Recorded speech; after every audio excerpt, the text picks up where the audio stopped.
Hi and welcome, Kat from Sacred Soul Rising. So today I have a question from a beautiful subscriber, Grit Girl 8462, and she says, I have a question. I know that the question posed will look on the outside to be one of duality, but and this is beautiful because when we realize what the journey is, we realize the questions that we are asking and the thoughts that we are going through are either singularity, oneness, or the duality, the polarity, the push-pull. But I think it's something important to address for all divine feminines.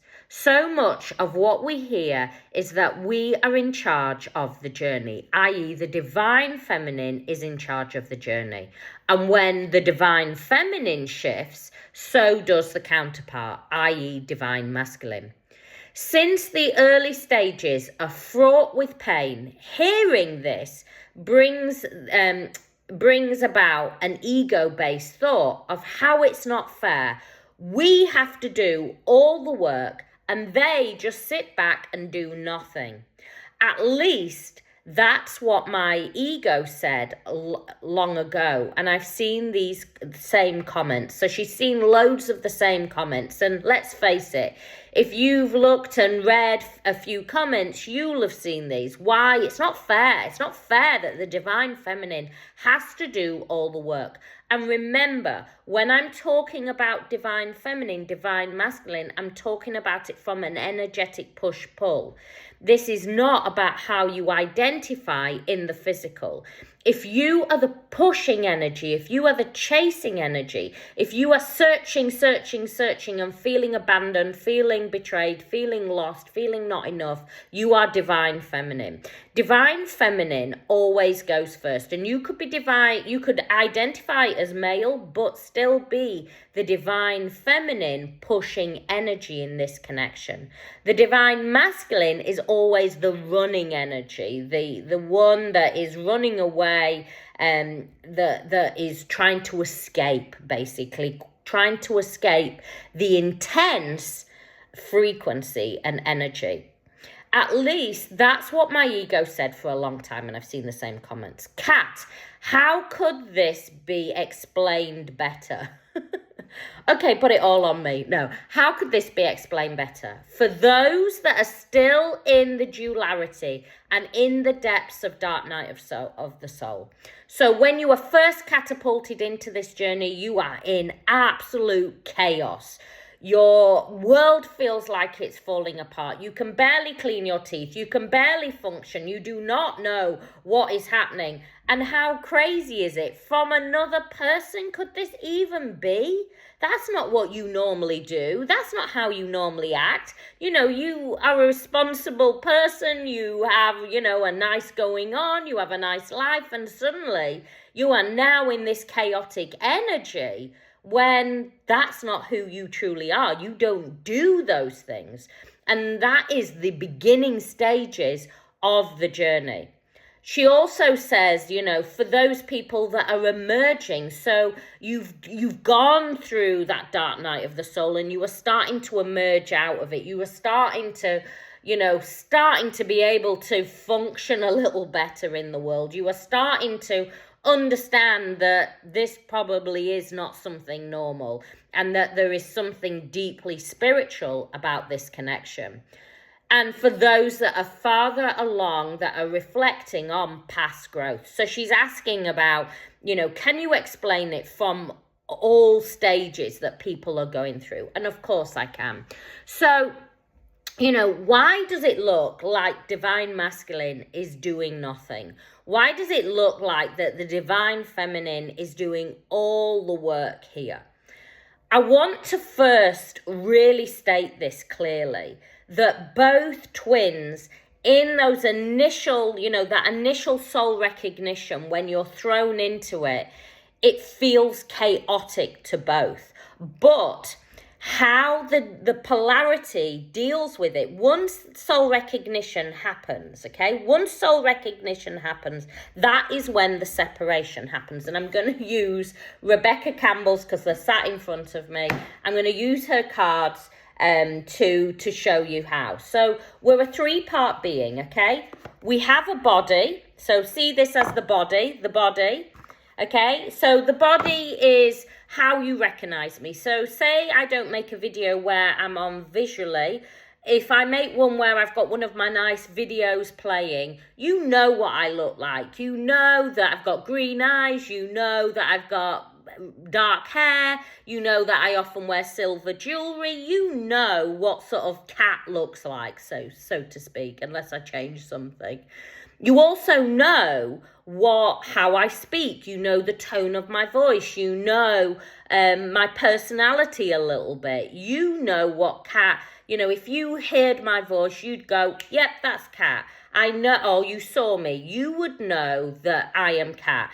And likewise, you know yourself. When you look in the mirror, you know your body. You know that your ego mind. You know that you're a mom. You know that you're a daughter. I don't know. You know that you're, a man that does certain things. I don't know, that works as a judge or a lawyer or a painter or a decorator or whatever, a gardener. You know your mind and ego, and you know your body. But if I ask you to talk about the soul, your soul, you can't. You can't talk about your soul. Your soul is who you truly are in every single lifetime. The body dissipates. We know it will either be buried or burnt. When you die, it will be buried or burnt. The mind and ego dissipates away. Okay, you may get fragmentations in another lifetime, and that's when you get that deja vu. But really, the mind and ego and the body dissipates, it dies, it goes, it releases. The only thing that is in every single lifetime is soul, and soul is who you truly are. So, let's use Rebecca Campbell's cards. So, this is one energetic system. This is one soul. And this is you and your divine masculine. But by the way, it is not two halves making one, because the soul is formless. So you can't go, it's two halves making one. The soul is formless. It merges, it flows, it ebbs, it's timeless, is the soul. So, but when you're in soul, you feel this oneness frequency.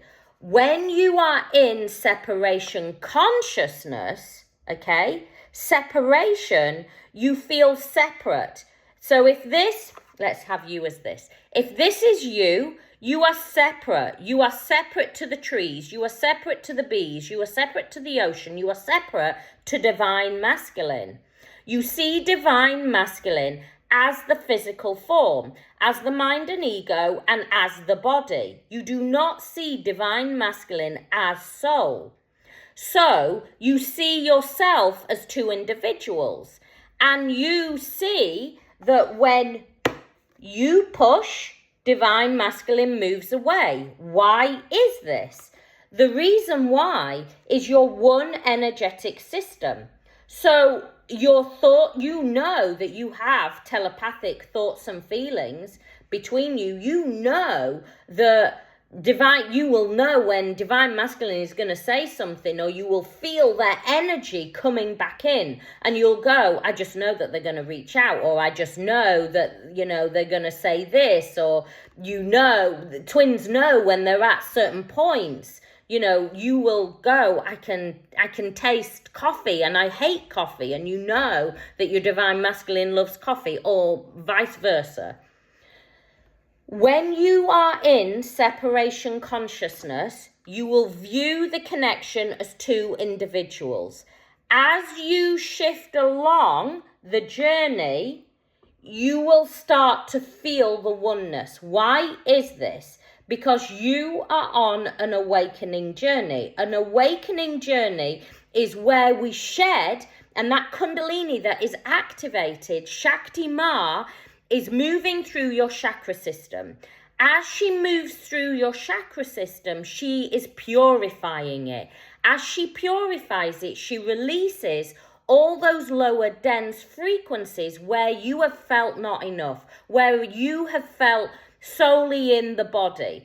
And as you move along, you raise, and as she moves along in your chakras, and you start to clear out those lower dense carbon-based fibers, and you move into that multidimensional being, you start to see the journey for what it truly is, because the third eye is really, truly activated. And the more you align with soul, the more you align with your chakras, the more you shift into a higher state of frequency. And you no longer see yourself as separate. You start to feel the oneness. At that point, a lot of the time you stop that chasing energy. You realize that the more you chase, the only thing, and this might be just energetically that you're chasing, that the more you chase, the worse you feel. And the more that you neutralize it and bring all the energy back to you, the better you feel. Now, here is the thing. You see that you're doing all the work, but divine masculine feels, can you imagine? They feel so overwhelmed. They can't control this feeling. You, divine feminine, can control it. You can pull the energy, the push energy that is pushing them away. You can bring it back to you. They are actually handcuffed in this. And when I say handcuffed, I mean that they just feel this overwhelming energy and they can't control that overwhelming energy. So when we say that you're in charge of the journey, you can control and bring the energy back to you, so it stops energetically pushing onto them, so they can breathe without feeling that overwhelming sense to run. They don't even know what they're running from. They just know. And remember, this is not just about you. They're running from themselves. But unless you stop pushing, they don't know what they're running from. They think that it's you, but actually they know that it's way deeper, and they've got all this big emotion rising up within them, but they cannot heal because they have not got the space to heal, because your energy is so consuming onto them. Because remember, it is one energetic system. The more you shift and get out of the ego mind and drop into soul, the more that you will see the journey as oneness, and you will no longer feel that it is not fair. You will actually see that you hold the power in this, that when you stop energetically chasing, when you take back your power, and I don't mean take back your power just in your twin flame, i.e., I mean in every area of your life. This is not a quick process to take back your power in every area of your life. You know, this is about aligning with your soul purpose. And the more that you align with your soul purpose, the more that you make the journey about you, they can then breathe. They can then start to heal. They can then start to see where they have been running their whole lives. So while you think they're doing nothing, they can't do anything, because it's one system. You see, we often approach this journey like soulmates, that they're not doing anything because they're separate to us. But this is not a soulmate journey. This is not an individual that we're talking about. This is not Bob that is not responding to Jennifer. This is soul. And the soul that is in this beautiful energetic dance of learning how to balance here in the 3D. This is why I always say this journey cannot be understood with the mind. I cannot teach you this journey. What I am doing is I am giving you the tools in order for you to feel the journey. No single person can teach you this journey and you get an A star. You cannot do this journey. Read the book and think, okay, now I know the journey. Now I understand the journey. I'll just do that and that will equal that. This is not 2 + 2 = 4. This is a journey where you're given the tools and you take those tools and you start to work with those tools. You start to feel it at an energetic level and you start to bring it back to you. You start to align with your chakras. You start to align with your soul purpose. And in doing that, you then bring the focus all the way back to self. This allows divine masculine to feel into their own energy, to realize that they were never running from you, they were running from themselves. And that they have to then, and it automatically is felt. Because remember, they are always responding to your frequency and your energy. As you shift, they automatically shift. But here's the thing. They feel helpless. They feel chaotic. They feel stuck. They feel like they don't know what to do. They're like that rabbit in the headlights. You, divine feminine, are the headlights. And you can stay chasing that rabbit, blinding that rabbit over and over again till you make that rabbit feel broken on the floor and just needs to run into that little, burrow. I was trying to think, what is it? It's a burrow. I should know that. We have rabbits everywhere. They need to run into that burrow and hide and never come out. But they need light. They need sun. They need food. They need fresh air.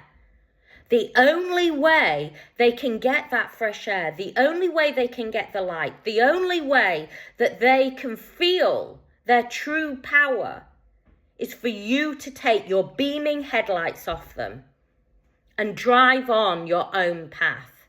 And guess what? That little rabbit will realize that everything that they wanted was right there. And that those beaming headlights are actually guides, guiding them back to their truth, guiding them back to their sovereignty. But you, divine feminine, you are the guiding light. And like that song I talked about a few days ago, they can be blinded by you. Are you going to guide them or are you going to blind them? That is the journey, and that is the question. I'm going to pull one card from Rebecca Campbell's Healing Waters, and the card is Gentle Force. Look at that, Gentle Force. Consistency, persistency, and patience, the long game.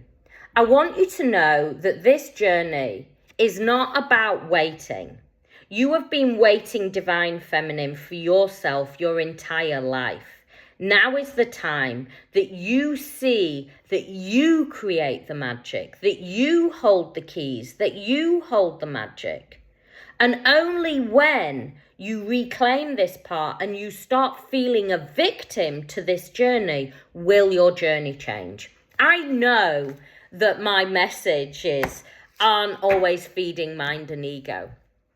But I'm not here as a mind and ego feeder. I am here to help you shift, to give you the tools so you can move through this journey.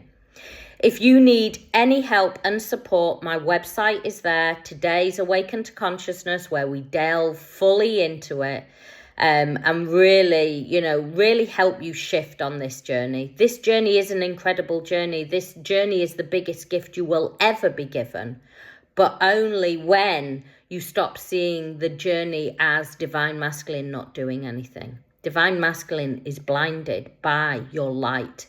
And your light does not need to blind them. It needs to guide them back to their soul. Where are you one? At a soul level. I send you so much love, many blessings.